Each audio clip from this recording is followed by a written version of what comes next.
Magandang hapon po sa inyong lahat. Tayo po naririto na naman sa St. Joseph Chapel, Barangay Tabigi, Ginto, Bulacan. Ako po sa ngayon, hindi ko po kayang ipaliwanag ang aking pagmamahal sa mga tao. Marahil po magugulat kayo dahil ang nalalaman ko po kinakalkal ko sa inyo. Kasi kahit po kayo nasa malayo, nararamdaman ko po ang daing ng mga tao. Kung kayo po ba hindi makarating dito at gusto niyo akong makausap. Ngayon, sa pamamagitan po ng dumadapo sa inyong mga karamdaman, pag po binuksan niyo ang Facebook, meron po kayong maiintindihan. At mentras niyo po iniisip ang inyong gagawin, dahan-dahan niyo pong matututunan. Kasi po, nararamdaman ko sa atin, sa aking buhay, na hindi po ako mayabang sa inyo.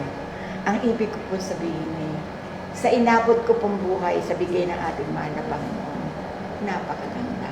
Kaya masasabi ko po sa inyo na napakaswerte ko pa rin sa biyaya ng Panginoon. At kahit po paano yung haba ng ibinigay niya sa aking milagro tungkol sa landas ng krus at ngayon ay magmamahal na araw, pinakikinabangan ko po at marami rin pong tao na ako'y natutulungan kahit na sila'y nasa malayo. Kasi po, nagsasalita po ako kung paano gagamutin ng tao. Ngayon, naisip ko po kagabi ito, dahil pinakikita ko po sa inyo yung nakilala nyo ako, na nakuha ko bakterya.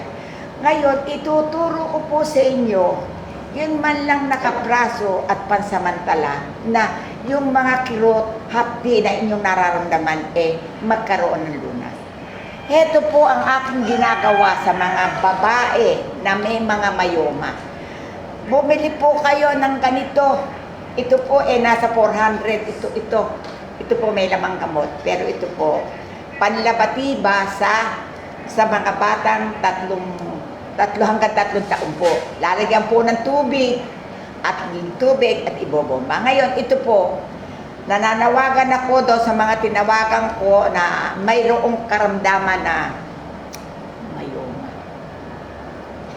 Kayo, makinig kayo mabuti. Ha? Maglagay kayo ng ganitong karaming langis ng niyog. Magpalangis ang bawat isa sa inyo, alagaan nyo 10 niyog. Ang 10 niyog 500. Kayo, kung kayo may nararamdaman na halimbawa may nararamdaman kayo sa loob ng matris nyo, maglagay po kayo sa plastic na ganito at yung kalahati ipanoob nyo po at pindutin nyo. Napakalaki po ng maibibigay na lunas sa mga may problema na mayoma, yung sa buwak, yung pong may hadhad. Marami po itong kinauukulan. At ito po ang ipinakikita ko sa inyo na ito po ang mga pamamaraan na ginagamit ko sa prostate, sa usos. May mga gamit po yan na sa paniniwala ninyo, dito po napapalabas ang mga mikrobyo sa tao.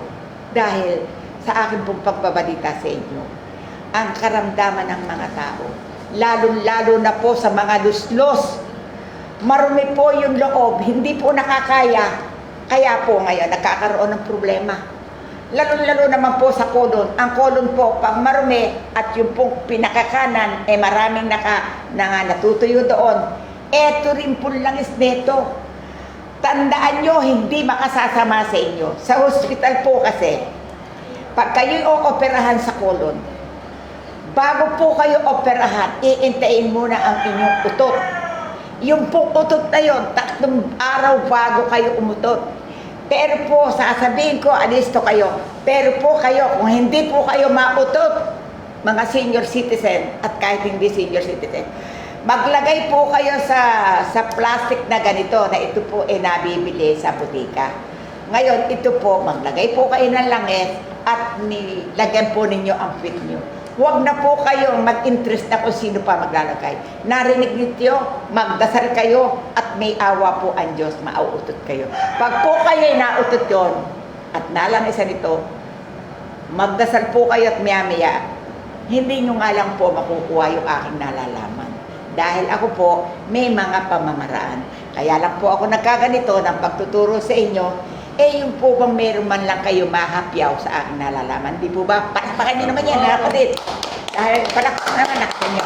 Ngayon, kaya ako, naririto na ito naman pong inaano ko sa inyo na ito po ginagamit natin sa labatiba.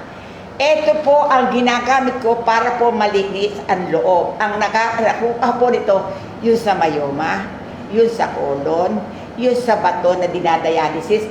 Ito lang po ang gagamitin nyo na ito po ipapasok nyo po sa puwet. Hahawakan nyo po ito na ganyan para hindi pumasok sa loob. Na ito naman po ay nakatuwad. Teka, matulog po. Ito po. Ganyan po gagawin ninyo. Ayan. Ayan. Wari mo po, puno po ito ng tubig. Ipapasok nyo pong gano'n sa puwet. Pero ito po, huwag nyo pawawalan. Ito. Dahil baka pumasok. Ngayon, kung may din naman po may mga direksyon po ito. Ito po yung maliit. Pero ito po ang pinakamahusay. Ito po pwede rin. Gamit po ito dito. Dahil ito po, pag po ipinasok sa puwet nyo, yung pong pinakasentro daw, para po sa sasakyan binubuli na yung loob.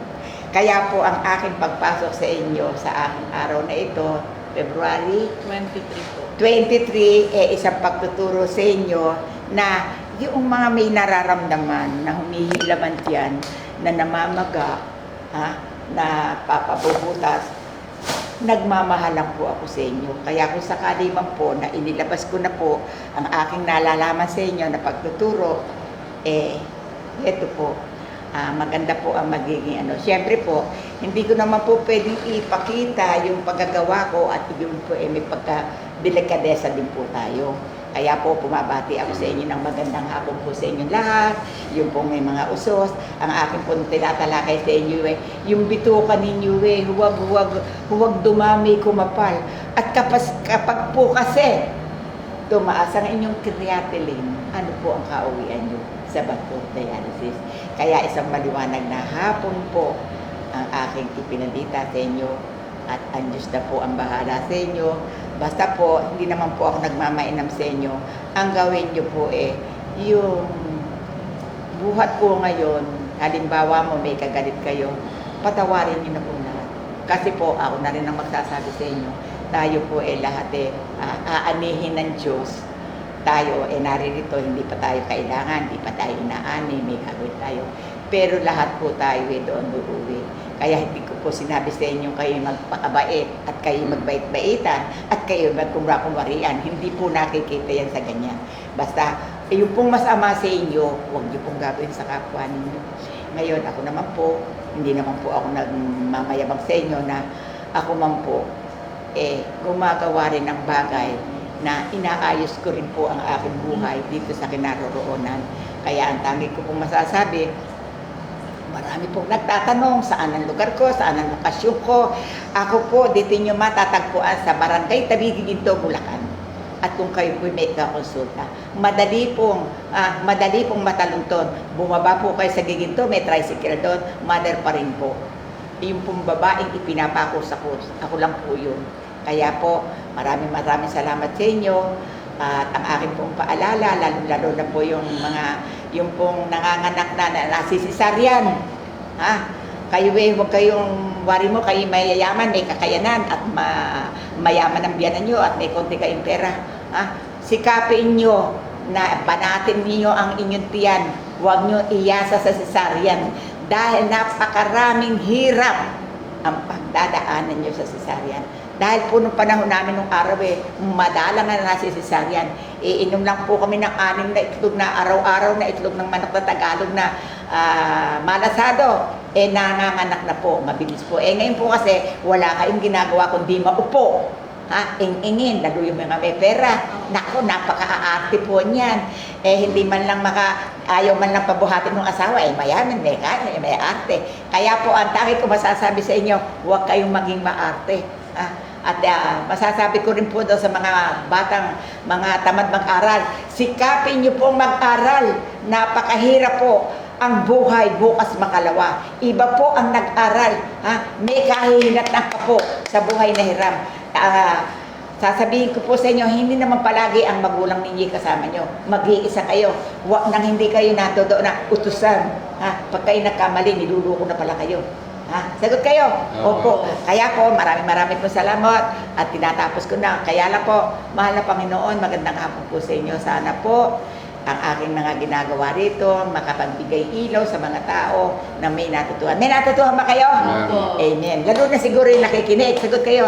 Yung taga malayong lugar na hindi ako maapula. Pakinggan nyo na lang ako sa Facebook. Marami kayong matututuhan. Itinuro ko na sa inyo kung paano paparaan, kung paano ko nakukuha yung mga barado na yan sa mga puwit, sa mga kung saan po yan. At ito po, lalo na po sa tutubuan ng bumababa ang matres dahil po kumakapal ang lining niyan. Ang ibig ko po sabihin sa inyo, kapag po bumababa ang lining ninyo, bukas makalawa, yun na po ang sintomas na kayo ay magkakaroon ng buwan. Ngayon, ang tawag ko po masasabi sa inyo, meron din po ako nalalaman doon, yung pong pagkukobad para po yung bakterya hindi maapula po natin. Marami po salamat sa inyong lahat at bumabati po ako ng magandang hapon po sa aking mga pasyente na heto lang uli si Mother Frank. Amen. Amen.